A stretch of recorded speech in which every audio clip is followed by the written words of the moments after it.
लहानपणीच्या मेकअप रिच्युअलमध्ये तेल लावून चापून चुपून घातलेली पेंड्यांच्या वेणीला खरंच खूप महत्त्व होतं. चेहऱ्यावरचं सौंदर्य तर कसं अगदी त्या वेण्यांमुळं खुलून जायचं. पण लोक जशी जशी मॉडर्न बनत चालले, बऱ्याच ट्रीटमेंट केसांना करत करत केस झाडूसारखे कधी बनत गेले हे त्यांनाच कळलं नाही. कारण ट्रीटमेंटनंतर ऑइल लावू नका असे सगळेच सांगतात. पण केसांच्या रूटना जे न्यूट्रिशन आधी मिळायचं ना, ते आता मिळेनासं झालं.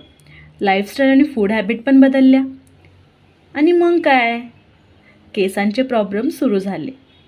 यामध्ये तेल लावावे की न लावावं हा एक मोठा प्रश्न. त्याचं उत्तर आज मी तुम्हाला देते. आठवड्यातून कमीत कमी 2 वेळा केसांच्या मुळांना तेल लावून जेंटल मसाज करा.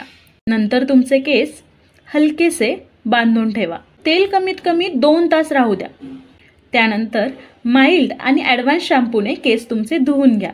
आणि हां, तेल लावून डस्ट आणि पोल्युशनमध्ये जाऊ नका. आरोमा तत्वाचं हेअर नरिशमेंट ऑइलच का, तर आयुर्वेदिक तेलांच्या तुलनेमध्ये आरोमा इसेन्शियल ऑइल कित्येक पटीने कॉन्सन्ट्रेटेड आणि प्रभावशाली असतात. आणि आरोमा तत्वाचं हेअर नरिशमेंट ऑइल हे आयुर्वेदिक हर्ब्स आरोमा इसेन्शियल ऑइलचं कॉम्बिनेशनने बनलेलं सुपर पॉवरफुल ऑइल आहे, ज्यामध्ये रतनजोत, ओनियन सीड्स, सिनॅमन, त्रिफला, जास्वंद आणि अशा अजून बऱ्याच हर्ब्स आणि मिरं, सिप्रेस, रोजमॅरी, थाईम आणि चंदन हे तुमचं हेअरफॉल थांबवतो, नवे केस उगवण्यास मदत करतो.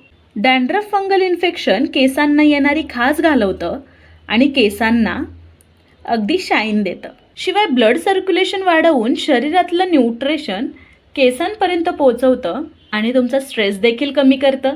तर मग बघा, इतके सारे बेनिफिट्स फक्त एका तेलामध्ये. अजून काय हवंय?